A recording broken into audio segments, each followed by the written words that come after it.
Hi, Adrienne Gwendolyn. Welcome to January. I believe this is the first time it's not the 21st yet. So this is probably the first time I am talking to you in the new year. Happy 2015.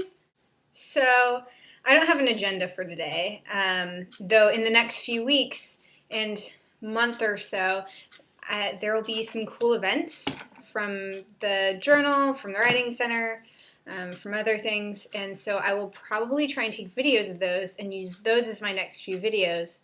In the meantime, I just wanted to catch up with you guys about what's been going on. So it's winter quarter, about to start week 3. Yeah, week 3. Things are crazy, but also exciting. My mom got married this weekend. That was cool. They've been friends for a long time, her and the guy she was marrying. And so it's been kind of a non-event that they've gotten together. So none of us really remembered to get them gifts, and everyone just kind of threw stuff together that they had around. I ended up giving them a cookbook that my sister and her husband were going to give them anyways, just because they had it.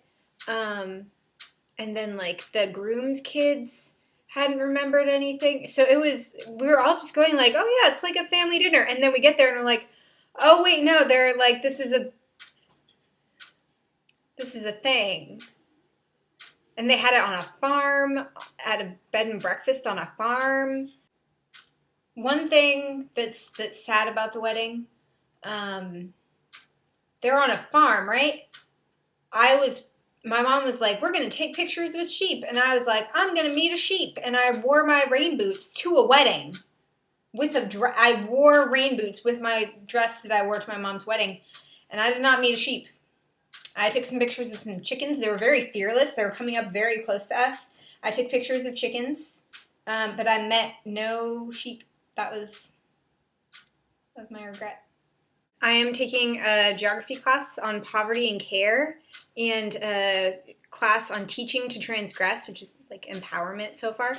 And it's crazy because there are so many overlaps. The first book we read for the teaching class is an optional reading later on in the poverty class, and both are talking about inequality and how it stresses kids out and they can't learn as much. And so it's been really cool to have that resonate across classes and to be reading and forget exactly which class it's for.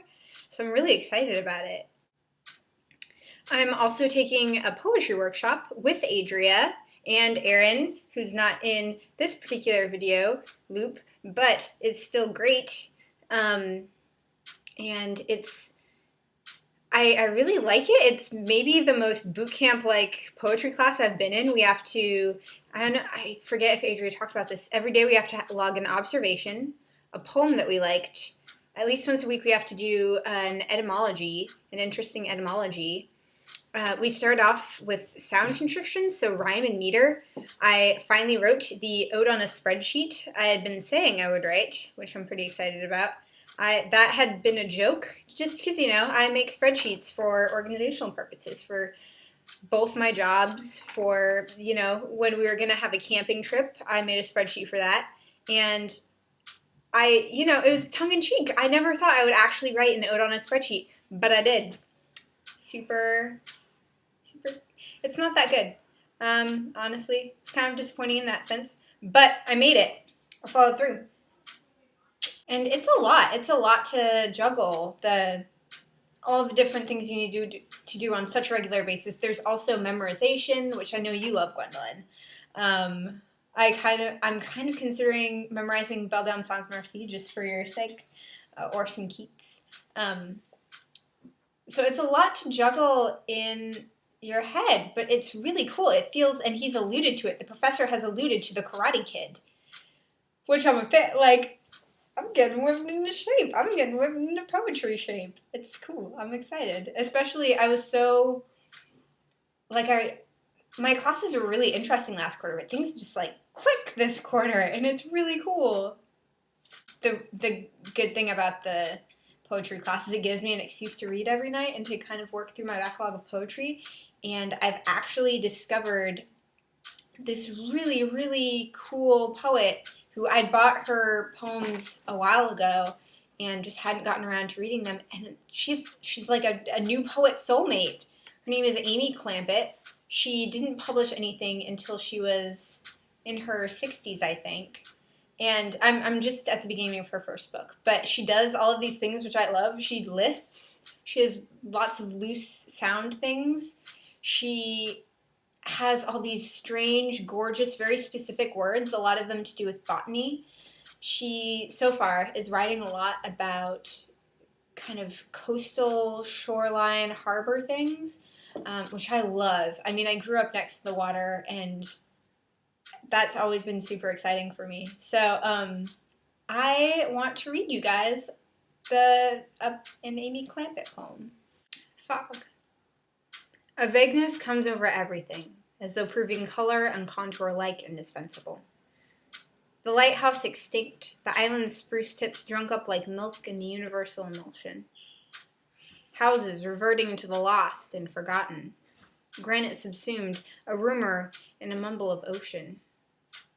Tactile definition, however, has not been totally banished. Hanging tassel by tassel, panicled foxtail and needlegrass, dropseed, furred hawkweed, and last season's rose hips are vested in silenced chimes of the finest, clearest sea crystal. Opacity opens up rooms, a showcase for the hueless moonflower corolla, as Georgia O'Keeffe might have seen it, of foghorns. The nodding campanula of bell buoys, the ticking, linear filigree of bird voices. There's more where that came from. I'm just going, our poetry teacher talked about having a rug and then moths or something, some sort of bug was eating through and then hit this color that it liked and then just kept going. And he's like, and you can do that with poems. You can just find a streak you like and just keep eating through it. And this is my indigo carpet streak. And I can't top that. I can't top Amy Clampitt. So I'm going to pass it off to you, Gwendolyn, for next week. Can't wait to see you. I hope things are going well.